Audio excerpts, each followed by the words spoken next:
Hello, hi everyone, all of students, Radhe Radhe, जय श्री कृष्णा।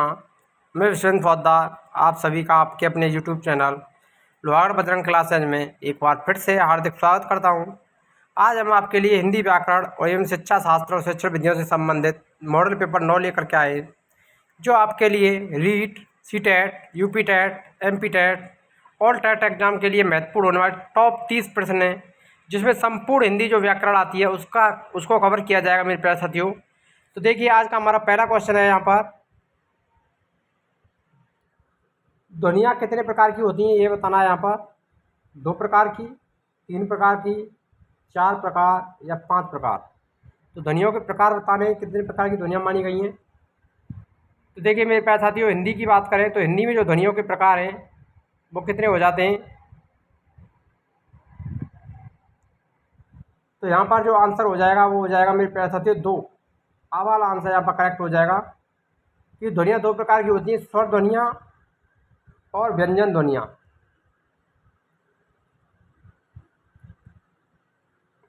ध्यान में रखना, स्वर ध्वनियाँ और व्यंजन 2 प्रकार की ध्वनियों को माना गया है। नेक्स्ट क्वेश्चन देखिए, कार्यान्विति का संधि विच्छेद है। यहीं पर संधि विच्छेद बताना है।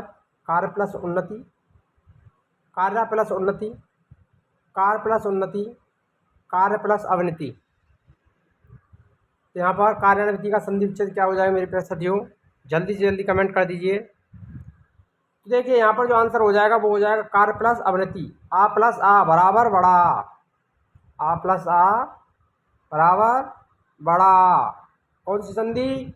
दीर्घ संधि। स्वर संधि के अंतर्गत दीर्घ संधि हो जाएगी यहाँ पर। नेक्स्ट क्वेश्चन देखिए, भविष्यत काल के कितने भेद हैं। ये जो भविष्य काल होता है उसके भेद बताने 2, 6, 7, 3। जल्दी से जल्दी कमेंट कर दिए मेरे प्यारे साथियों, हिंदी में भविष्य काल के भेद कितने होते हैं। तो देखिए यहाँ पर जो आंसर हो जाएगा वो क्या हो जाएगा, तो वो यहाँ पर हो जाएगा 3। दा वाला ऑप्शन यहाँ पर राइट हो जाएगा। तो भविष्यकाल 3 प्रकार के होते हैं। देखिए, वाक्य के कहने के समय तक जिस क्रिया का प्रारंभ ना हुआ हो, यानी वाक्य के कहने के समय तक, यानी जो वाक्य कहा जा रहा है उसका क्रिया का प्रारंभ नहीं हो परंतु आगे होने वाला होता है, उसको क्रिया का भविष्यकाल कहा जाता है। जैसे राम लिखेगा, यानी लिखना प्रारंभ नहीं किया अभी राम ने, राम क्या करेगा? लिखेगा। तो इसी प्रकार भविष्यकाल के जो भेद हैं वो 3 भेद हैं। पहला भेद देखिए, सामान्य भविष्यकाल। दूसरा, संभाव्य भविष्यकाल। और तीसरा, हेतुमद भविष्यकाल। तो ये 3 प्रकार के भविष्यकाल माने गए, इनको ध्यान में रखना आप। तो भविष्यकाल के कितने भेद हैं? सामान्य भविष्यकाल, संभाव्य भविष्यकाल और हेतुमद भविष्यकाल। नेक्स्ट क्वेश्चन देखिए, निम्न में से कौन सा शब्द स्त्रीलिंग है। स्त्रीलिंग शब्द बताना है यहाँ पर, उत्साह, चक्रव्यूह, मृत्यु या संकल्प। तो स्त्रीलिंग की पहचान करनी है मेरे प्यारे साथियों। तो स्त्रीलिंग शब्द यहाँ पर कौन सा हो जाएगा, तो सा वाला ऑप्शन है ये वो यहाँ पर राइट हो जाएगा, मृत्यु स्त्रीलिंग शब्द है। उत्साह, चक्रव्यूह और संकल्प ये सभी क्या है? पुल्लिंग शब्द हैं। नेक्स्ट क्वेश्चन देखिए, अशुद्ध शब्द है, यानी अशुद्ध शब्द बताना है हिंदी में। अशुद्ध कौन सा है यहाँ पर जो लिखा गया है, संग्रहित, सम्मान, सोचनीय, स्मरण। संग्रहित, सम्मान, सोचनीय और स्मरण कौन सा हो जाएगा यहाँ पर? अशुद्ध शब्द छांटना है। अशुद्धि कौन से शब्द में है यहाँ पर? तो देखिए मेरे प्यारे साथियों, यहाँ पर जो अशुद्ध शब्द है वो कौन सा हो जाएगा? ए वाला ऑप्शन है वो यहाँ पर राइट हो जाएगा, संग्रहित। गृहित लिखा है तो ये संग्रहित कैसे लिखा जाएगा? संग्रहित। इस प्रकार से लिखा होना चाहिए था, यहाँ पर बड़ी की मात्रा लगाई गई है, ये गलत है। नेक्स्ट क्वेश्चन देखिए, एकांकी में कौन सा समास है, ये समास बताना है। एकांकी, द्वंद्व समास, द्विगु समास, बहुब्रुवी समास या तत्पुरुष समास।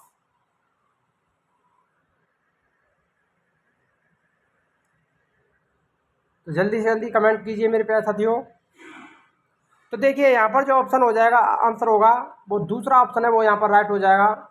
एकांकी जो समास है उसमें कौन सा समास होगा? द्विगु समास होगा। बा वाला ऑप्शन यहाँ पर राइट हो जाएगा। तो ये एक संख्यावाची शब्द है। कैसा शब्द है? संख्यावाची। इसीलिए द्विगु समास में क्या होता है? प्रथम पद संख्यावाची होता है, उसे द्विगु समास कहते हैं। नेक्स्ट क्वेश्चन देखिए, किस शब्द में आ उपसर्ग नहीं है? आरोह, आराम, आक्रोश, आकाश। तो आ उपसर्ग का प्रयोग नहीं हुआ है यहाँ पर, वो कौन सा शब्द है? तो देखिए मेरे प्यारे साथियों, आकाश जो शब्द है यहाँ पर दा वाला ऑप्शन राइट हो जाएगा। आकाश में आ उपसर्ग का प्रयोग नहीं हुआ है और सभी में आ उपसर्ग लाया। आ प्लस रो आरोह, आ प्लस राम आराम, आ प्लस क्रोश आक्रोश। तो दा वाला ऑप्शन यहाँ पर करेक्ट हो जाएगा। नेक्स्ट क्वेश्चन देखिए, निम्नलिखित में से कौन सा दूध का पर्यायवाची नहीं है? दूध का पर्यायवाची शब्द बताना है यहाँ पर कौन सा नहीं है। तो देखिए मेरे प्यारे साथियों, अब दो आध्या, पीयूष, पयस।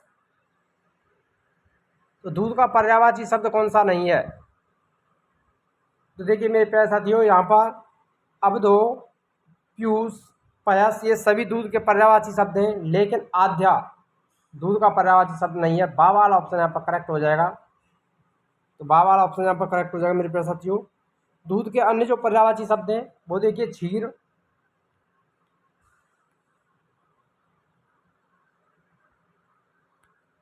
खीर, पेय और दुग्ध। ये सभी किसके पर्यायवाची आ जाते हैं? दूध के पर्यायवाची आते हैं। अब दो, पीयूष, पयस, क्षीर, खीर, पेय और दुग्ध, ये सभी किसके पर्यायवाची हैं? दूध के। लेकिन आद्या यहाँ पर दूध का पर्यायवाची शब्द नहीं होगा। नेक्स्ट क्वेश्चन देखिए,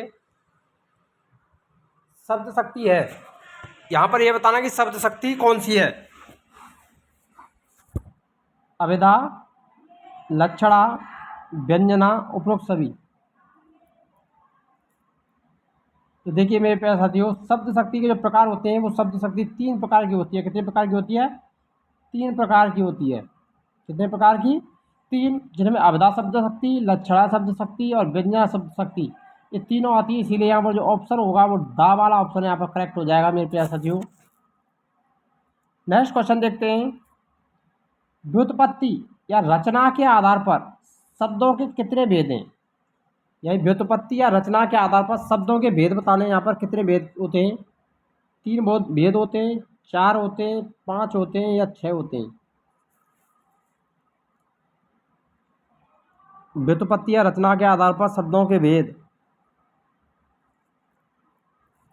तो देखिए मेरे प्यारे साथियों, व्युत्पत्ति या रचना के आधार पर शब्द के जो भेद होते हैं वो कितने होते हैं? 3 होते हैं। आ वाला ऑप्शन यहाँ पर करेक्ट हो जाएगा।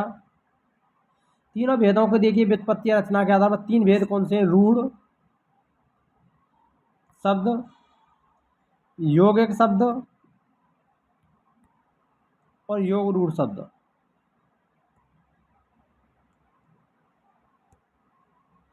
देखिए रूढ़ शब्द जो किसी के लिए बाध्य हो चुके हैं, यानी और उसी किसी वस्तु के लिए यही प्रयोग में किए जाते हैं, उसके लिए। यौगिक शब्द 2 या 2 से अधिक रूढ़ जो शब्द हैं वो उनके मिलने के बाद जो शब्द बनता है उसे यौगिक शब्द कहते हैं। और योग रूढ़, योग और यौगिक, रूढ़ और यौगिक दोनों के सम्मिश्रण से निर्मित शब्द योग रूढ़ शब्द कहलाते हैं। नेक्स्ट क्वेश्चन देखिए, निम्नलिखित में तद्भव शब्द कौन सा है? तद्भव की पहचान करनी है। तत्सम और तद्भव 2 प्रकार के शब्द होते हैं। तो यहाँ पर आपको तद्भव शब्द पहचानना है। धरती, धरित्री, भूमि या वसुधा।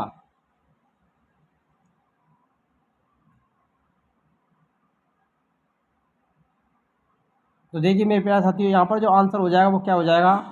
तद्भव शब्द की बात कर रहा है तो तद्भव शब्द होगा यहाँ पर कौन सा? आ वाला ऑप्शन है वो यहाँ पर राइट हो जाएगा, धरती। कौन सा हो जाएगा?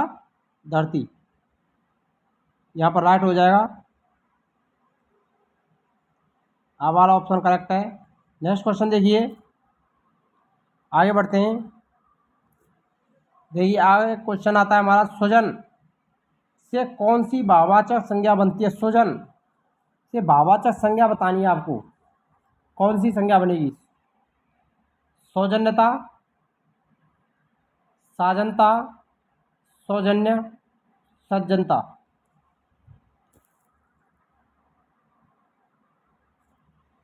तो सुजन से सुजन, अच्छा जन, तो अच्छे जन से यहाँ पर कौन सी संज्ञा बनेगी मेरे प्यारे साथियों? भाववाचक संज्ञा सौजन्य। कौन सी बन जाएगी?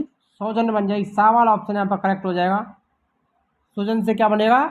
सौजन्य भाववाचक संज्ञा बनेगी।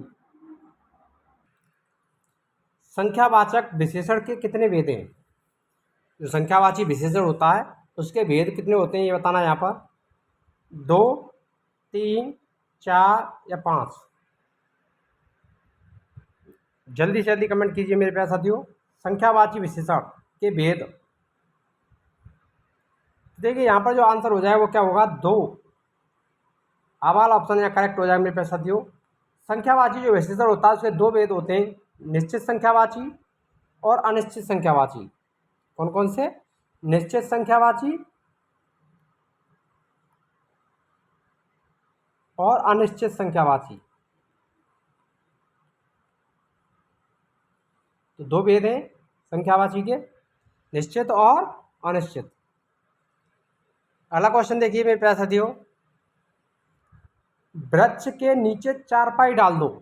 किसके नीचे? वृक्ष के नीचे चारपाई डाल दो। वाक्य में अवयव का प्रकार है, यानी कौन सा अवयव का प्रकार यहाँ पर होगा? वृक्ष के नीचे चारपाई डाल दो। समुच्चयबोधक, रीतिबोधक, संबंध सूचक, कालबोधक। तो वाक्य में अवयव कौन सा है, कौन सा प्रकार है यहाँ पर ये बताना है। तो देखिए मेरे प्यारे साथियों, यहाँ पर जो ऑप्शन हो जाएगा सा वाला ऑप्शन यहाँ पर करेक्ट हो जाएगा, संबंध सूचक। वृक्ष के नीचे यानी किससे संबंध बता रहा है? वृक्ष से संबंध बता रहा है। क्या डालना है? चारपाई डालनी है।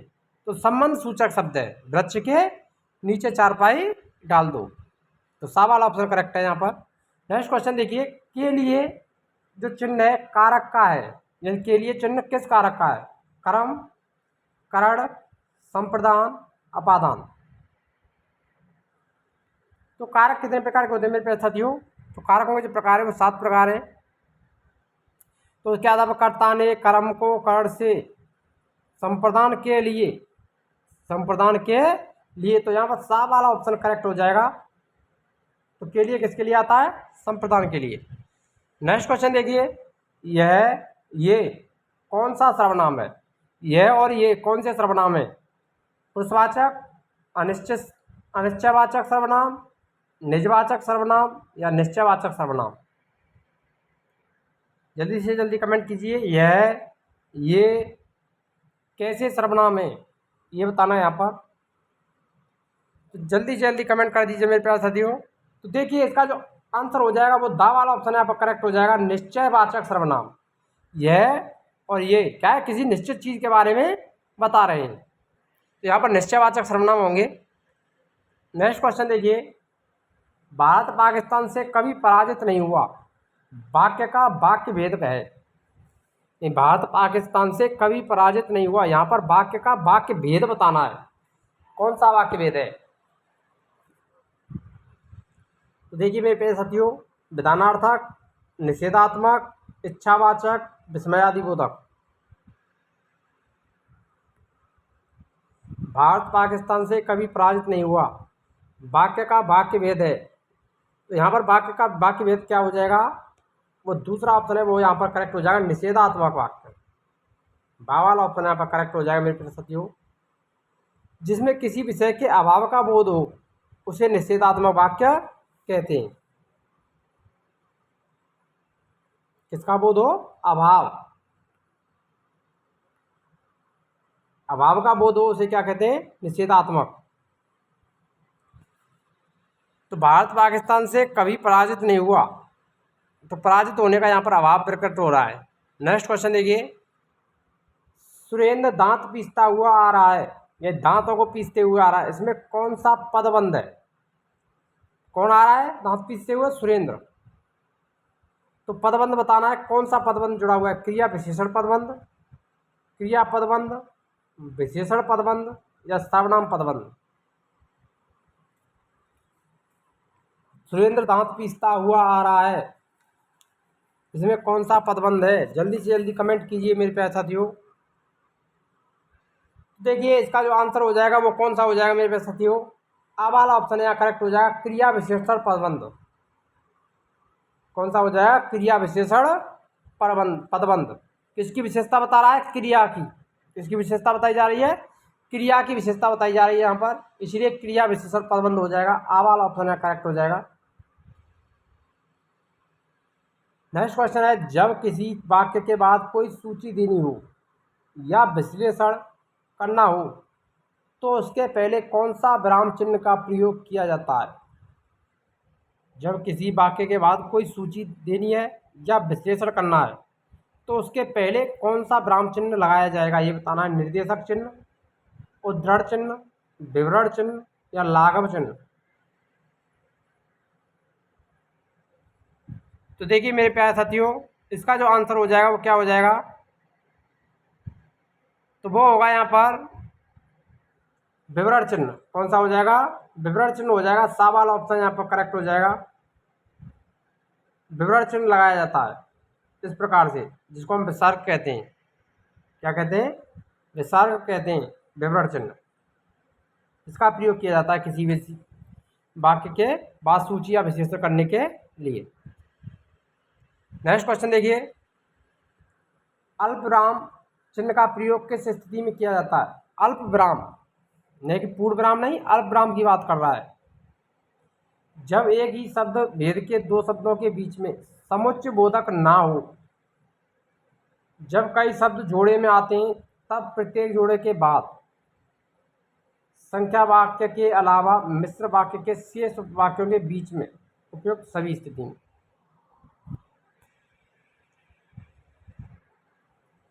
अल्प विराम चिन्ह का प्रयोग किस स्थिति में किया जाता है? तो देखिए यहाँ पर जो आंसर हो जाएगा वो दा वाला ऑप्शन करेक्ट हो जाएगा। इन सभी स्थितियों में अल्प विराम का प्रयोग किया जाता है, तो दा वाला ऑप्शन यहाँ करेक्ट है मेरे प्यारे साथियों। कि जब एक ही शब्द भेद के दो शब्दों के बीच में समुच्चय बोधक नहीं हो तो अल्प विराम लगाया जाता है। जब कई शब्द जोड़े में आते हैं तब प्रत्येक जोड़े के बाद में लगाया जाता है, और संख्या वाक्य के अलावा मिश्र वाक्य के शेष उपवाक्यों में के बीच में अल्प विराम का प्रयोग किया जाता है। तो अगला क्वेश्चन देखिए मेरे प्यारे साथियों, बिहारी सतसई ग्रंथ के रचनाकार हैं। यह बिहारी सतसई जो पुस्तक है, ग्रंथ है, किसने लिखा था?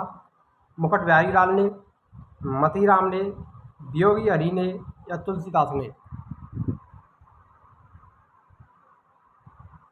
तो देखिए बिहारी सतसई की जो रचना की थी वो किसने की थी मेरे प्यारे साथियों? मुकुट बिहारी लाल ने। आ वाला ऑप्शन यहाँ करेक्ट हो जाएगा। ध्यान में रखना, बिहारी सतसई के रचनाकार या रचयिता कौन है? मुकुट बिहारी लाल। अगला क्वेश्चन है, मन रे परसी हरि के चैन। मन रे परसी हरि के चैन उपयुक्त कविता के रचनाकार कौन है? ये कविता किसने लिखी है? मन रे परसी हरि के चैन।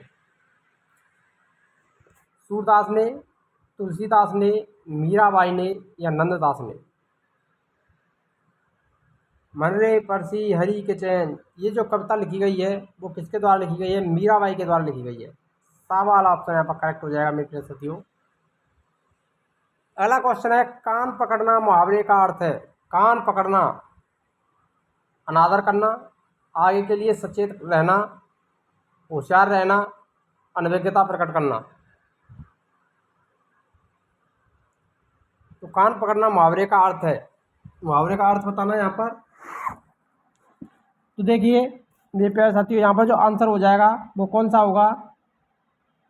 आगे के लिए सचेत रहना।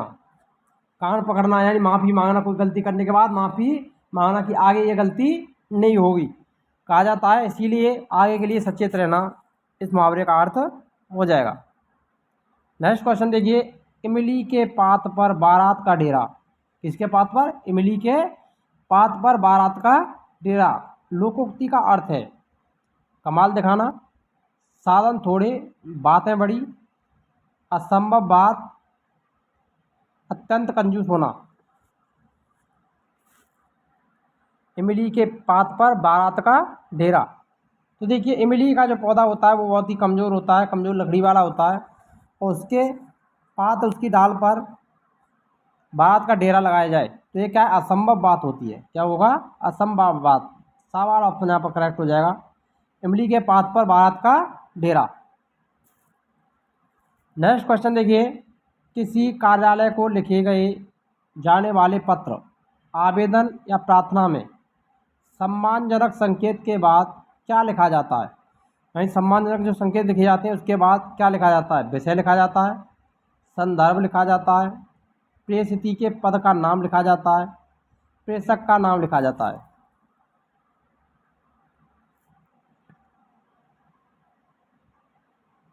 देखिए मेरे प्यारे साथियों, इसका जो आंसर हो जाएगा वो क्या होगा, सा वाला ऑप्शन है वो करेक्ट हो जाएगा। प्रेषित के पद का नाम, यानी भेजने वाला का पद, किसको भेजा जा रहा है उसका पद लिखा जाता है।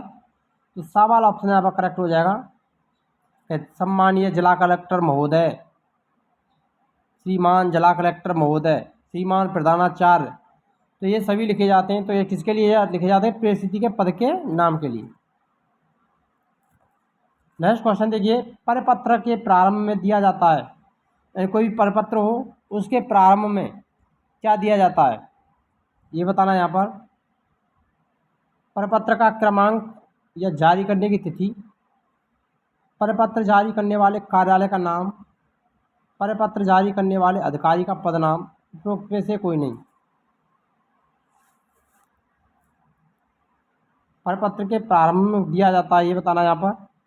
तो देखिए यहाँ पर जो आंसर हो जाएगा, करेक्ट आंसर वो बा वाला ऑप्शन है वो यहाँ करेक्ट हो जाएगा मेरे प्यारे साथियों।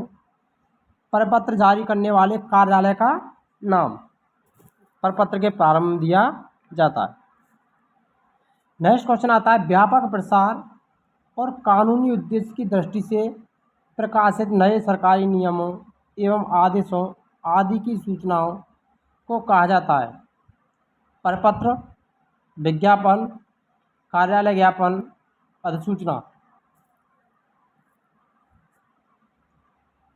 तो देखिए मेरे प्यारे साथियों, यहाँ पर जो आंसर होगा वो क्या हो जाएगा, व्यापक प्रसार और कानूनी उद्देश्य की दृष्टि से प्रकाशित नए सरकारी नियमों और आदेशों की सूचनाओं को क्या कहा जाता है, अधिसूचना कहा जाता है। क्या कहा जाता है, अधिसूचना। दा वाला ऑप्शन यहाँ पर करेक्ट हो जाएगा। नेक्स्ट क्वेश्चन देखिए, निर्देश दिया गया है प्रश्न 28 से 30 तक नीचे दिए गए गद्यांश को पढ़कर आगे दिए गए प्रश्नों के उत्तर दीजिए। बहादुर शाह की विदा की सवारी, किसकी सवारी, विदा की सवारी दिल्ली से निकल रही थी। सड़क पर अपार भीड़ थी, दिल्ली की गलियां और कूचे सूने हो गए थे। लाखों आंखें सम्राट के मुख पर जमी हुई थीं, एक आंख से आंसुओं की धारा बही चली आ रही थी।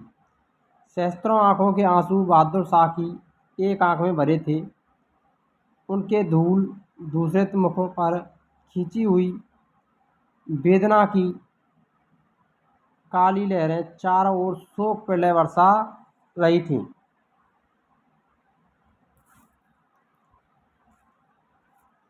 दिल्ली रो रही थी, दिल्ली के लोग रो रहे थे और बहादुर शाह उजड़ी राजधानी का बंदी बादशाह सदा के लिए चला जा रहा था, अपने देश से दूर, जहाँ उसका अपना कोई ना था। दिल्ली से रंगून ले जाकर वह तंग और अंधेरी कोठरी में डाल दिया गया। वह दिन भर अपनी कोठरी में पड़ा पड़ा हुक्का उड़ाया करता था। वह ना किसी से बोलता था, ना उससे कोई बोलता था। तो ये गद्यांश था मेरे प्यारे साथियों। अब आगे आने वाले जो क्वेश्चन है उनका आंसर इसी के आधार पर देना है। नेक्स्ट क्वेश्चन देखिए, 28वां क्वेश्चन, दिल्ली की गलियां कूचे इसीलिए खाली हो गए थे क्योंकि, दिल्ली की जो गलियां थी और कूचे थे वो क्यों खाली हो गए थे। गली कूचों में कोई ना था, बहादुर शाह की विदाई की सवारी निकल रही थी, सड़क पर अपार भीड़ हो गई, जमा हो गई थी, इनमें से कोई नहीं। तो देखिए मेरे प्यारे साथियों, यहाँ पर जो आंसर होगा वो कौन सा हो जाएगा, तो वो होगा यहाँ पर मेरे प्यारे साथियों